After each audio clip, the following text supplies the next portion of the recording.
Hi everyone, welcome back to my YouTube channel SK Tech.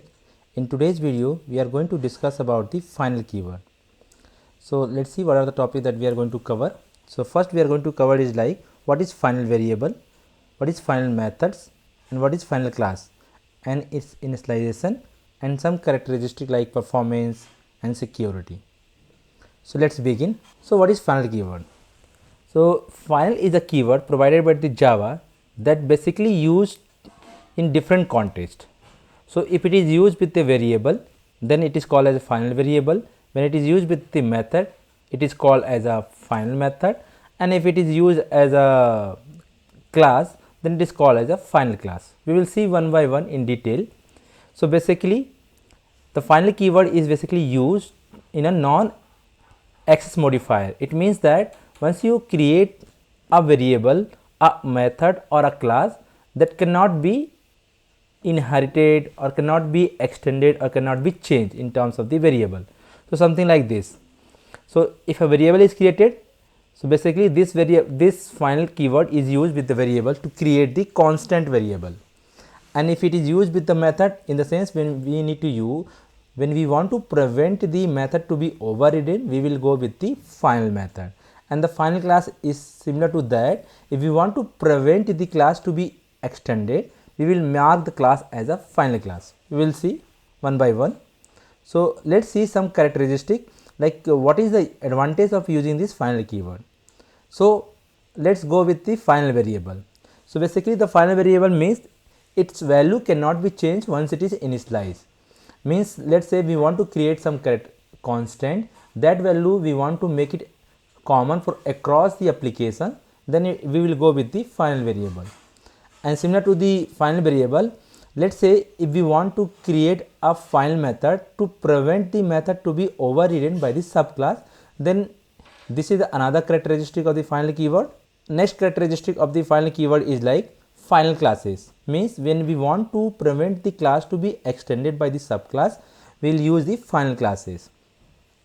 Now next characteristic of the final keyword is like initialization. Since we know that final means once you declare, you cannot change it. So because of that, final variable must be initialized either at the time of declaration or in the constructor of the class. We will see how it is declared or inside the constructor of the class. So next characteristic of the final keyword is like performance. Basically sometimes performance can be improved by using the final keyword, because compiler already know variable value or method that is not going to be changed. So the loading and uses of that variable or method will be faster than the compared to the simple method or variable. Next is security point of view. Final can help improving the security by preventing the miscellaneous code from modifying the sensitive data or behavior. It means that let's say we have some data that is sensitive and we don't want to modify it by some other code, we will mark as a final, because final guarantee that the value cannot change or is not going to be modified. If someone is trying to modify, it will throw some exception. So these are some characteristics of the final keyword. Now let's see one by one. First is final variable. So what is final variable? When a variable is declared with the final keyword, it is known as a final variable, and its value cannot be modified. So that's why we must be initializing the final variable at the time of declaration only, or at some context which is available or which is supported in Java. If let's say the variable type is a reference type variable, then what is the meaning of the final here? Here meaning that variable cannot be rebound to the reference of another variable. Rebounding in the sense, let's say we have a reference variable, we cannot change the variable, but we can change the state of the object pointed by that reference variable. For example, let's say you can add or remove the element from the final array or a final collection, but you cannot change the variable reference. So that is the uses in terms of the reference variable of the final variable. Now some good practices that you have to be remember, like for final variable, all variables should be in the uppercase. Why? Because mostly we are going to use final variable in a constant. So constant means just it's a good practice if we mark the variable as in a uppercase, so that will be also look like in a proper naming conventions. And second thing is like, let's say if we have a two words and we want to define the final variable, we will use the underscore to represent the separate word. For example, let's say if we want to define some variable, means some constant like threshold, we will go with this, and this threshold is the sense here we are initializing also, and here we are not initializing. So since this is the instance variable, we will be initializing inside the instance block. We will see how it will do. And if it is a double type like pi value, that value is not going to be changed, so we will mark that as a final, so that compiler will know that value is not going to be changed, and it will be easy for compiler to use or to access it. Similar to that, if we have, let's say, pi, and if we want to define as a static variable and without initializing it, so that is called like blank final static variable. Similar to this blank final variable. So let's see how we can initialize this variable if we have not initialized it or if we have already initialized it. So first is like, you can initialize the final variable when it is declared. That is the common things, and that is most commonly used when we define the any final variable. We must have defined, or we usually define or declare the some value also at the time of declaration. So that is the common thing. Second thing is like, a final variable can be initialized inside the initialization block or a constructor. So let's say if we have declared a variable but we have not initialized it, so those variable can be either initialized inside the instance initializer block or inside the constructor if it is of type of instance, because there can be a final static variable also which is like blank, so that can be declared inside the static block only. So in this case, let's say we have a different or multiple constructor, so in each constructor this variable needs to be initialized, because we don't know runtime which constructor is going to be used. So we will see one by one also. So let's take an example. So let's say threshold value that we have seen earlier also. So here we are declaring it, and also we are initializing it. So there is no problem. This is a common one that we are usually using in our project or worldwide. Second way is like, we can create the variable but we will not initialize it. So this is called blank final variable, and without static means this is an instance variable. So let's say another one like minimum. This is also a blank final variable. So these two value can be initialized either by the instance block or inside the constructor. How it will be? So something like this. So this is called instance block. So inside that we can initialize it something like this, or we can initialize inside the constructor something like this. Since we have only one constructor, so we have initialized here only. Next is like static final block.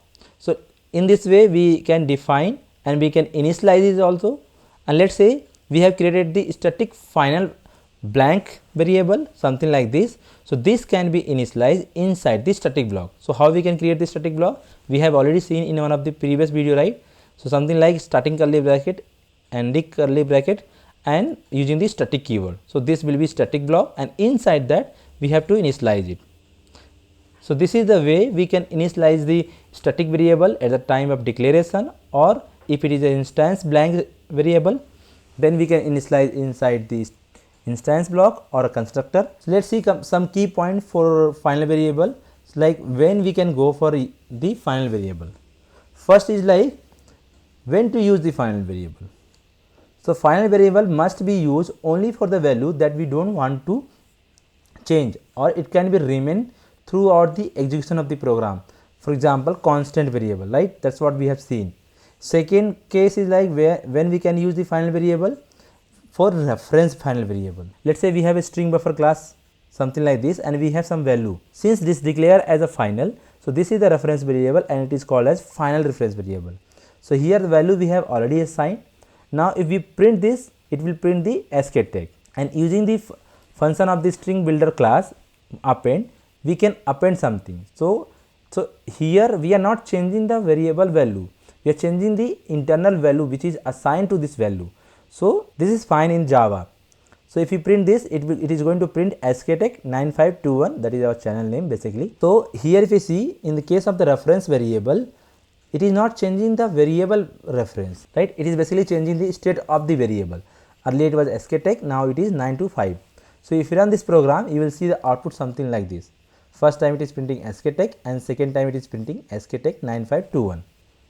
So this is some 2 points that we have to remember when we can go for the uses of the final variable. Let's see some other example. Let's say we have a static final variable, we have defined something 4, and inside the static method, if we are trying to change the value, it will throw some exception. What exception it is going to throw? It is going to throw something like this: cannot assign a value to the final variable capacity 5, because this is the final variable. So this is another key point that we have to remember. Once we have to assign, we cannot change it. So that's all for the final variable. Let's move ahead and see final class. So what is final class? So similar to the final variable, if we use the final keyword before the class, then it will become as a final class. Okay, so when a class is declared with the final keyword, it is called final class. And final class means, what is the uses of the final class? So when we want to prevent the extension of the any class, we will mark that class as a final class, something like this. So let's say we have a class A and we have some methods and field, and we don't want this class to be extended by anyone. So let's say someone is trying to extend something like class B extend A, it will throw compile time error like cannot be subclass of A.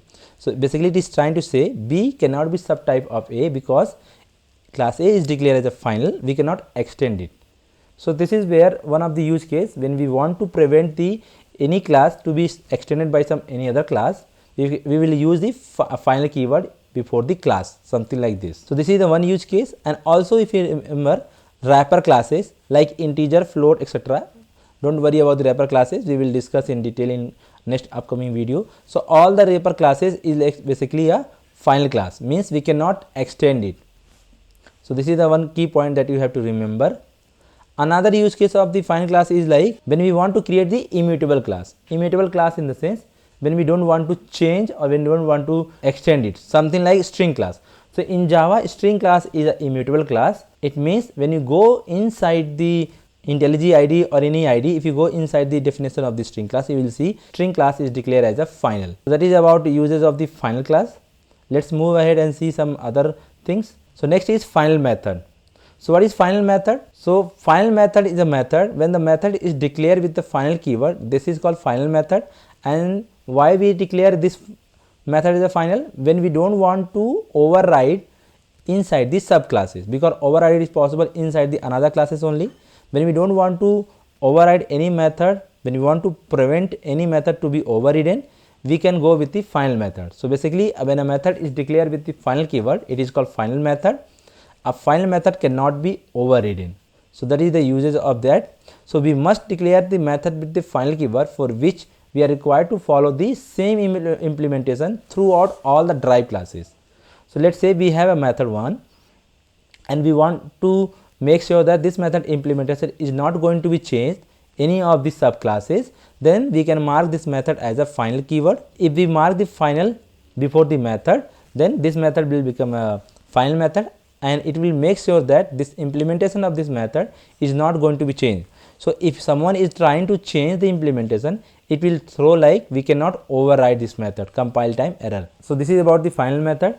So in today's video, we have discussed like what is the final variable, where we can use the final variable, what is the final class, what is the use case of the final class, and what is the final method, what is the use case of the final method. So that's all for today's video. In next upcoming video, we are going to discuss typecasting. So stay tuned, we'll meet you soon. Thank you.